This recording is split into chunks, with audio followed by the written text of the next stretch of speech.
Assalamualaikum warahmatullahi wabarakatuh. Berjumpa lagi dengan saya Pak Handoko di dalam kanal YouTube ini. Di dalam video ini saya akan mencoba membahas soal P3K tahun 2023 untuk kompetensi arsiparis. Nah, jika nanti kunci jawaban dan juga pembahasan yang saya sampaikan melalui video ini menurut rekan-rekan kurang tepat atau rekan-rekan memiliki pendapat yang lain, ya silakan rekan-rekan untuk menyampaikan itu di dalam kolom komentar untuk kita diskusikan lebih jauh lagi. Nah, sebelum saya masuk ke soal yang pertama, saya ingin mengingatkan kepada rekan-rekan semuanya untuk klik tombol subscribe dan nyalakan lonceng notifikasinya ya, agar rekan-rekan tidak ketinggalan dengan berbagai macam update video pembahasan soal-soal P3K tahun 2023 yang lainnya. Oke rekan-rekan semua, kita langsung saja menuju ke soal yang pertama. Jenis arsip di bawah ini yang merupakan arsip dinamis adalah A. Arsip aktif, B. Arsip inaktif, C. Arsip vital, atau D. Semua jawaban benar. Untuk soal nomor 1 ini jawaban yang tepat menurut saya adalah yang D, yaitu semua jawaban benar gitu ya. Kenapa? Jadi arsip adalah kumpulan dokumen, catatan, atau informasi yang disimpan dan dikelola untuk keperluan tertentu. Arsip dibagi menjadi beberapa jenis, termasuk arsip statis dan arsip dinamis. Arsip statis adalah arsip yang tidak berubah atau berubah sangat sedikit dari waktu ke waktu, sedangkan arsip dinamis adalah arsip yang sering berubah atau diperbarui. Oleh karena itu, jenis arsip di bawah ini yang merupakan arsip dinamis adalah yang D gitu ya. Jadi semua jawabannya itu benar. Yaitu yang pertama, arsip aktif adalah arsip yang sering digunakan dalam operasi sehari-hari organisasi yang sering diperbarui. Contohnya adalah dokumen transaksi, surat menyurat, dan catatan rapat. Kemudian arsip inaktif adalah arsip yang tidak lagi digunakan secara rutin, tetapi masih harus disimpan atau untuk kepentingan masa depan. Contohnya adalah dokumen akuntansi, laporan tahunan, dan dokumen kontrak. 3. Arsip vital adalah arsip yang sangat penting bagi kelangsungan hidup organisasi dan harus selalu tersedia untuk diakses pada saat-saat kritis. Contohnya adalah dokumen perjanjian, sertifikat, dan dokumen hukum. Itu ya, itu untuk yang nomor 1. Oke, kita lanjut ke soal nomor 2. Sistem geografis atau wilayah dalam bidang kearsipan merupakan sistem penyimpanan didasarkan pada A. Alamat surat, B. Urutan nama wilayah, C. Subjek masalah dalam satu wilayah, atau D. Asal wilayah surat atau dokumen dikirim. Untuk soal nomor 2 ini jawaban yang tepat menurut saya adalah opsi yang A, yaitu alamat surat gitu ya. Kenapa? Jadi sistem geografis atau wilayah dalam bidang kearsipan adalah sistem penyimpanan arsip yang didasarkan pada alamat atau lokasi geografis surat atau dokumen yang diterima atau dibuat oleh organisasi atau lembaga. Oleh karena itu, jawaban yang benar untuk pertanyaan ini adalah yang A gitu ya, yang alamat surat. Dalam sistem penyimpanan arsip ini, arsip-arsip yang memiliki alamat atau lokasi geografis yang sama disimpan bersama dalam satu lokasi penyimpanan yang disebut sebagai sub-sub wilayah atau sub-sub lokasi. Dengan demikian, penyimpanan arsip dalam sistem geografis atau wilayah ini memungkinkan penggunaan lokasi geografis sebagai acuan dalam menentukan lokasi penyimpanan arsip yang sesuai. Sistem geografis atau wilayah dalam kearsipan sangat berguna terutama untuk kepentingan organisasi atau lembaga yang menerima atau mengirimkan dokumen atau surat dengan jumlah yang besar dari berbagai daerah atau wilayah. Dengan menggunakan sistem ini, organisasi atau lembaga dapat dengan mudah menemukan dokumen atau surat yang dicari dengan cepat dan mudah berdasarkan alamat suratnya. Gitu ya, itu untuk nomor 2. Lanjut kita ke soal nomor 3. Pengertian arsiparis berdasarkan Undang-Undang Nomor 3 tentang kearsipan adalah sebagai berikut. A. Seseorang yang memiliki kompetensi di bidang kearsipan dan bertanggung jawab menjaga kerahasiaan informasi. B. Seseorang yang bertanggung jawab memastikan ketersediaan arsip. C. Seseorang yang memiliki otoritas melaksanakan pekerjaan kearsipan. Atau D. Seseorang yang memiliki kompetensi di bidang kearsipan yang diperoleh melalui pendidikan formal dan atau pendidikan dan pelatihan kearsipan serta mempunyai fungsi, tugas, dan tanggung jawab melaksanakan kegiatan kearsipan. Untuk soal nomor 3 ini jawaban yang tepat adalah yang opsi D gitu ya. Nah, kenapa? Jadi, Undang-Undang Nomor 43 Tahun 2009 tentang kearsipan adalah undang-undang yang mengatur tentang pengelolaan kearsipan di Indonesia. Di dalam undang-undang ini terdapat definisi arsiparis yang dijelaskan dalam pasal 1 angka 1, yaitu dalam undang-undang ini yang dimaksud dengan arsiparis adalah seseorang yang memiliki kompetensi di bidang kearsipan yang diperoleh melalui pendidikan formal dan atau pendidikan dan pelatihan kearsipan serta mempunyai fungsi, tugas, dan tanggung jawab melaksanakan kegiatan kearsipan. Dengan demikian, jawaban yang benar adalah yang D. Seseorang yang memiliki kompetensi di bidang kearsipan yang diperoleh melalui pendidikan formal dan atau pendidikan dan pelatihan kearsipan serta mempunyai fungsi, tugas, dan tanggung jawab melaksanakan kegiatan kearsipan. Sebagai seorang arsiparis, seseorang harus memiliki pengetahuan dan keterampilan dalam bidang kearsipan termasuk dalam hal pengelolaan, penyimpanan, dan pengamanan arsip. Seseorang arsiparis juga harus memiliki kemampuan dalam membuat kebijakan dan prosedur terkait pengelolaan arsip, serta dapat melaksanakan tugas dan tanggung jawabnya dengan baik.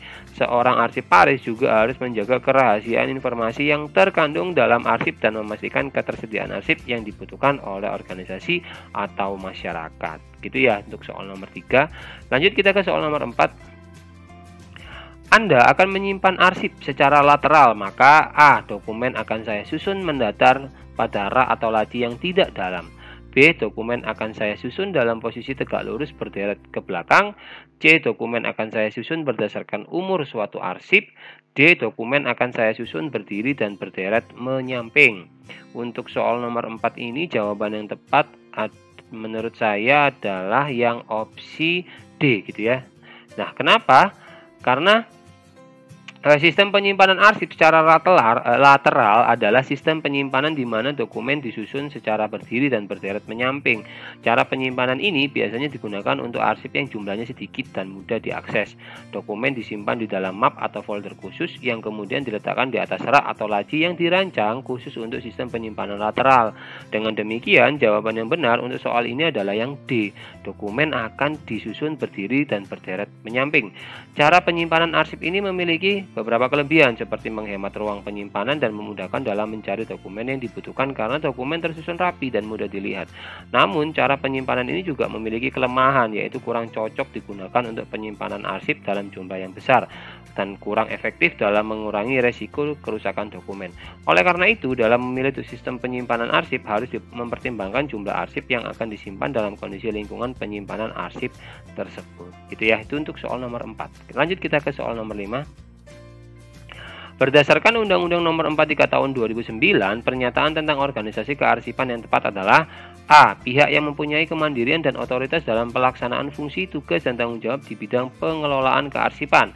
B. Lembaga yang memiliki fungsi, tugas, dan tanggung jawab di bidang pengelolaan arsip statis dan pembinaan kearsipan.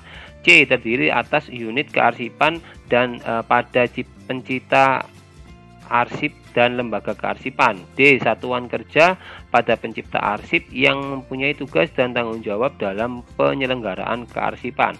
Untuk soal nomor 5 ini jawaban yang tepat menurut saya adalah opsi yang C gitu ya. Nah, kenapa? Jadi Undang-Undang Nomor 43 Tahun 2009 tentang kearsipan mendefinisikan organisasi kearsipan sebagai organisasi yang bertanggung jawab dalam pengelolaan arsip. Organisasi kearsipan dapat terdiri atas unit kearsipan pada pencipta arsip dan lembaga kearsipan. Unit kearsipan pada pencipta arsip adalah bagian dari organisasi yang menciptakan dan menggunakan arsip. Pada unit kearsipan ini, tugas dan tanggung jawab dalam penyelenggaraan kearsipan menjadi tanggung jawab dari unit kearsipan tersebut. Contoh dari pencipta arsip adalah kantor pemerintah, perusahaan swasta, dan institusi pendidikan. Lembaga kearsipan adalah lembaga yang memiliki fungsi, tugas, dan tanggung jawab dalam pengelolaan arsip statis dan pembinaan kearsipan. Contoh dari lembaga kearsipan adalah Arsip Nasional Republik Indonesia dan arsip daerah. Oleh karena itu, jawaban yang tepat untuk pernyataan tentang organisasi kearsipan berdasarkan Undang-Undang Nomor 43 Tahun 2009 adalah yang C, yaitu terdiri atas unit kearsipan pada pencipta arsip dan lembaga kearsipan. Gitu ya untuk soal nomor 5. Lanjut kita ke soal nomor 6. Salah satu arsip yang di bawah tanggung jawab Anda akan dipinjam untuk berbagai keperluan. Setelah lembar pinjam arsip yang Anda buat rangkap 3, maka lembar kedua akan disimpan oleh A. Anda sendiri sebagai arsiparis, B. Sekretaris, C. Pihak peminjam, D. Tempat arsip yang dipinjam.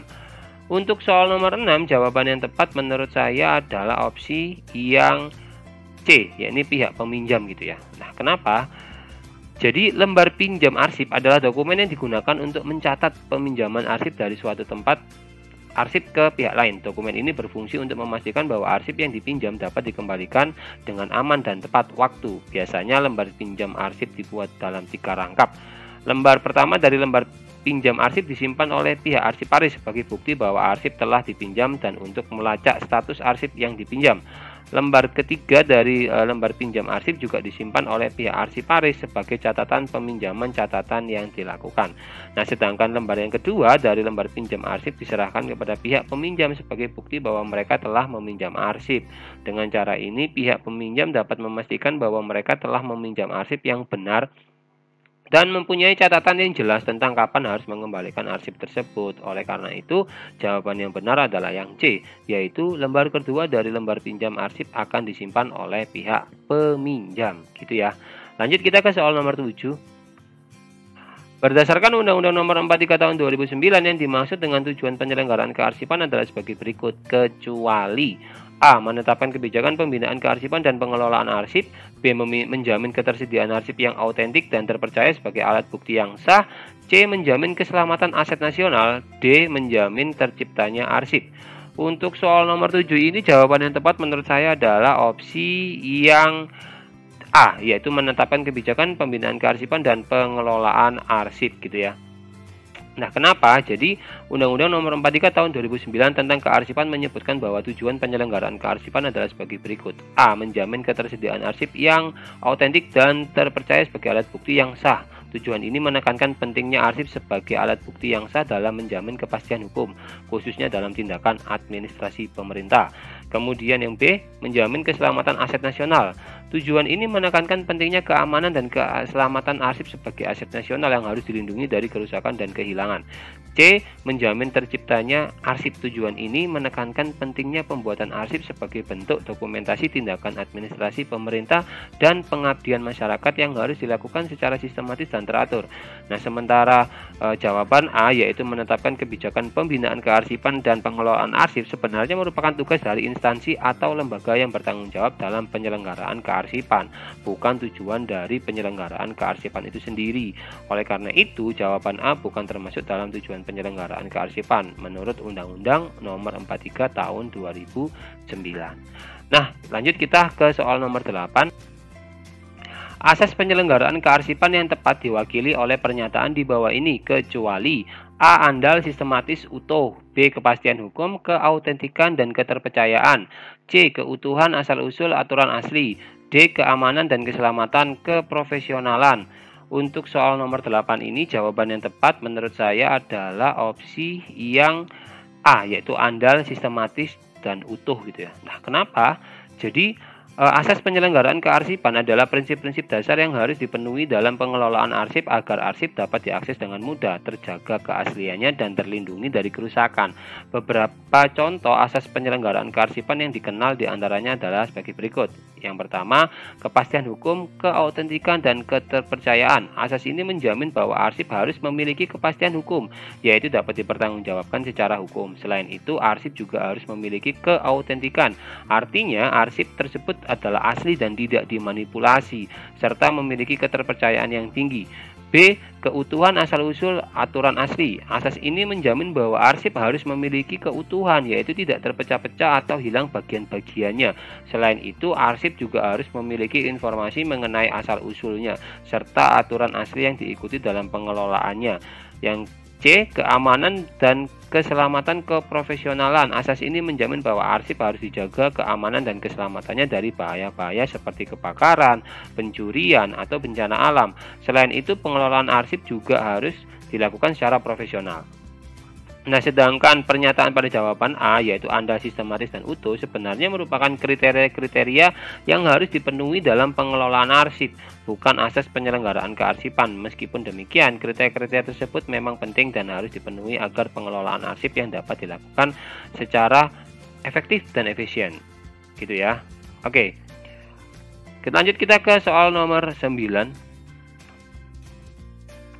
Salah satu bentuk mitigasi untuk mencegah terjadinya kehilangan arsip akibat peminjaman yang tidak tertib, maka dapat digunakan tools A. Kartu indeks, B. Kartu tunjuk silang, C. Outslip, atau D. Buku arsip.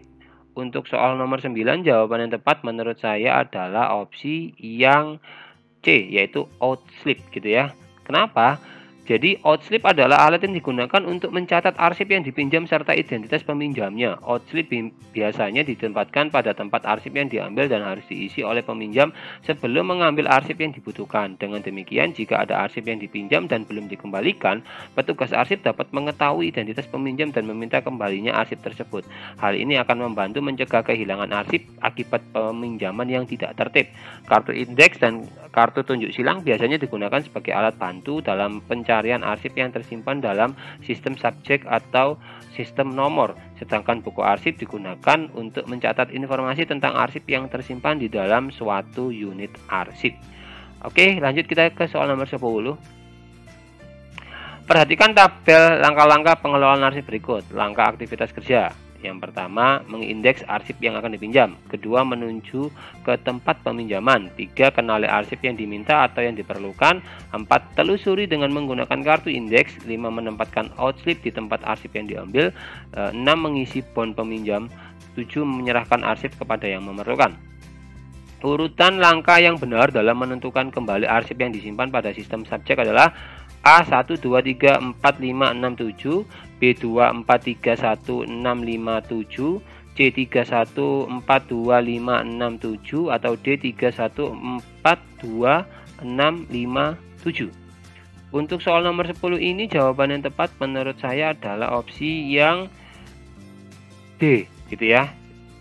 Yang 3, 1, 4, 2, 6, 5, dan 7. Kenapa? Jadi dari langkah-langkah pada soal gitu ya, dapat disimpulkan bahwa urutan yang benar dalam menemukan kembali arsip yang akan disimpan pada sistem subjek adalah 3, 1, 4, 2, 6, 5, dan 7. Yang menjelaskan bahwa petugas arsip harus mengenali arsip yang diminta, kemudian mengindeks arsip tersebut. Lalu mencari arsip dengan menggunakan kartu indeks gitu ya. Menuju ke tempat penyimpanan, menempatkan outslip, mengisi bon peminjam, dan terakhir menyerahkan arsip kepada peminjam. Oleh karena itu jawaban yang tepat adalah yang D gitu. Nah, kita sudah sampai soal yang terakhir, yaitu soal yang ke-10. Dan untuk di akhir video ini seperti biasa saya akan memberikan satu kuis kepada teman-teman semuanya sebagai bahan pengayaan gitu ya, yang nanti teman-teman bisa jawab secara mandiri dan tolong nanti dijawab di kolom komentar gitu ya, beserta kalau bisa dengan penjelasannya juga, sehingga nanti bisa dijadikan sebagai bahan diskusi dengan teman-teman yang lainnya yang sedang mengikuti tes P3K khususnya untuk kompetensi arsiparis ini gitu. Nah, kuisnya apa? Jadi pernyataan yang sesuai untuk mendefinisikan arsip vital adalah A. Arsip yang sangat dibutuhkan oleh sebuah organisasi. B. Arsip yang keberadaannya merupakan persyaratan dasar bagi kelangsungan operasional pencipta arsip, tidak dapat diperbarui dan tidak tergantikan apabila rusak atau hilang. Atau C. Arsip yang jumlahnya hanya 1. Atau D. Yang arsip yang sangat autentik dan terpercaya. Gitu ya. Jangan lupa untuk memberikan jawabannya di kolom komentar rekan-rekan semuanya. Nah, demikian yang dapat saya sampaikan. Saya ucapkan terima kasih kepada rekan-rekan semuanya yang sudah menonton video ini hingga akhir. Mohon maaf jika ada salah-salah kata, kunci jawaban maupun pembahasan. Sampai jumpa di video-video berikutnya. Akhir kata, assalamualaikum warahmatullahi wabarakatuh. Salam Historia.